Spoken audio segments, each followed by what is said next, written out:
नमस्कार. आधारशिला अभ्यासक्रमाच्या आपल्या प्रवासात आपण आलो आहोत तिसऱ्या आठवड्यात. खरं तर हा आठवडा खूप खास आहे. याची थीम आहे मी, माझे कुटुंब आणि परिसर. चला बघूया हा आठवडा मुलांसाठी काय काय नवीन गोष्टी घेऊन येतोय. तर या आठवड्यात आपण काय काय पाहणार आहोत? सगळ्यात आधी कुटुंब आणि परिसराची ओळख करून घेऊ. मग सोमवार मंगळवारी आकार आणि रंगांच्या दुनियेत शिरू. बुध गुरुवारी मुलांच्या इंद्रियांना चालना कशी दिली जाते ते बघू. शुक्रवारी तर सगळी धमाल आहे, कारण तेव्हा खेळातून शिकायचंय. आणि शनिवारी आठवड्याभरात काय काय केलं याचा आढावा घेऊ. इतकंच नाही तर पालकांसाठी सुद्धा काही खास उपक्रम आहेत. चला तर मग सुरुवात करूया. या आठवड्याची थीम आहे कुटुंब आणि परिसर.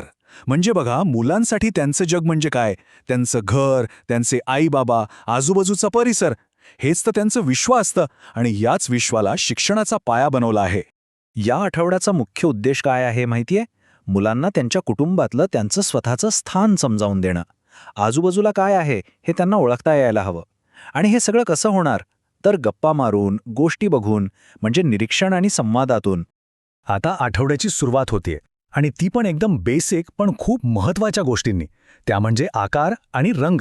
कारण आपल्या आजूबाजूचं जग ओळखायचं असेल तर या दोन गोष्टींची ओळख होणं खूप गरजेचं आहे. सोमवारचा दिवस उजाडतो तो गोल या आकाराच्या ओळखीने. पण थांबा, इथे कोणी फळ्यावर खडूने गोल काढणार नाहीये. खरी गंमत तर पुढेच आहे. ही ओळख होते आपल्या घरातल्या रोजच्या वापरातल्या वस्तूंमधून. जसं की आईच्या हातातली बांगडी, खेळायचा चेंडू किंवा ताटातली गरमागरम पुरी, अगदी खिशातलं नाणं सुद्धा. सगळ्यात भारी गोष्ट ही आहे की मुलं या सगळ्या वस्तूंना नुसतं बघत नाहीत, तर त्यांना स्पर्श करतात, हातात धरतात. त्यामुळे गोल हा फक्त एक शब्द किंवा चित्र राहत नाही, तो एक अनुभव बनतो. आणि शिकण्यामध्ये जर गाणी नसतील तर काय मज्जा, बरोबर ना? येरे येरे पावसासारखी गाणी म्हणून शिकलेली गोष्ट अजून पक्की केली जाते.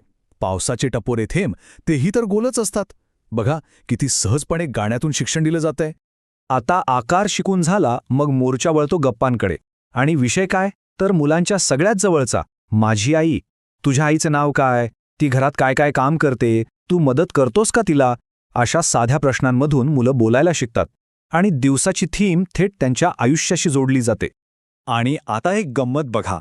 मुलांना मातीचे गोल लाडू बनवायला दिले जातात. आपल्याला वाटेल, अरे वा, काय छान खेळ आहे. पण या खेळामागे एक शास्त्रीय कारण आहे. हे मातीचे लाडू वळवताना मुलांच्या बोटांचे, हाताचे जे छोटे स्नायू असतात ना, ते मजबूत होतात.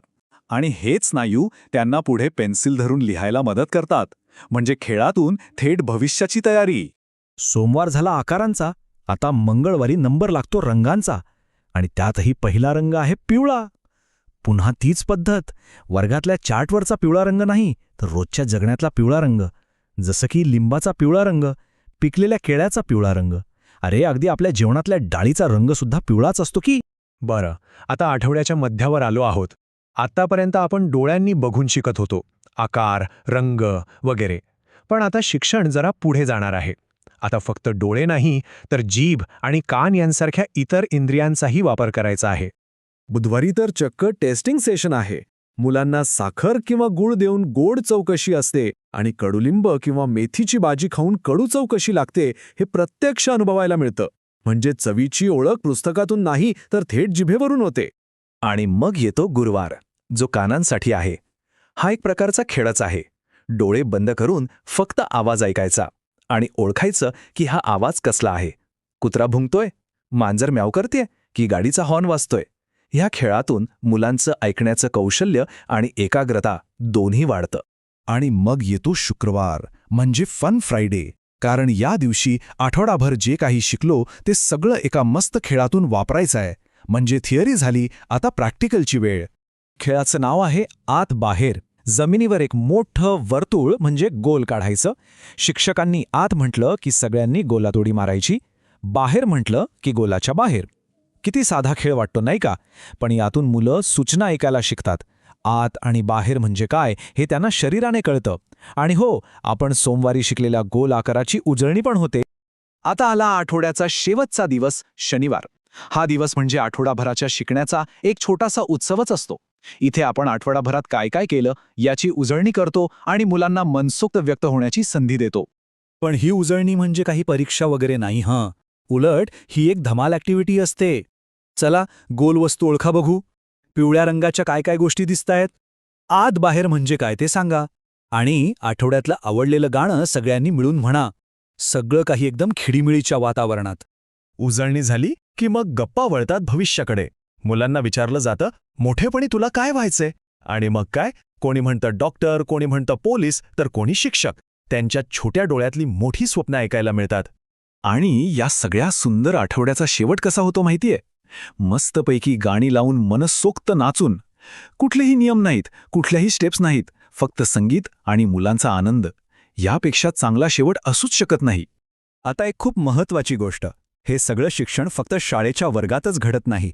खरा फरक तेव्हा पडतो जेव्हा पालकही यात सहभागी होतात. म्हणूनच हा अभ्यासक्रम पालकांसाठी सुद्धा काही सोपे पण प्रभावी उपक्रम सुचवतो. हे उपक्रम खूप सोपे आहेत. जसं की जेवताना विचारायचं, अरे आपली पोळी गोल आहे ना, मग ताटली पण गोल आहे, दाखव बघू. किंवा भाजी निवडायला मदत घेताना सांगायचं, बघ ह्या डाळीचा रंग पिवळा आहे. डोळे बंद करून घरातले वेगवेगळे आवाज ओळखण्याचा खेळ खेळता येतो. म्हणजे बघा, रोजच्या कामांमधूनच मुलांची उजळणी होते. तर ह्या आठवड्याच्या विश्लेषणातून एक गोष्ट अगदी स्पष्ट होते. मुलांचा प्रत्येक खेळ, प्रत्येक गाणं, प्रत्येक कृती ह्यामागे एक विचारपूर्वक उद्देश दडलेला आहे. आत बाहेर सारखा एक साधा खेळ जर मुलांना दिशा आणि जागेचं भान शिकवू शकतो, तर विचार करा मुलांच्या साध्या वाटणाऱ्या खेळांमध्ये अजून किती मोठमोठे आणि महत्त्वाचे धडे लपलेले असतील.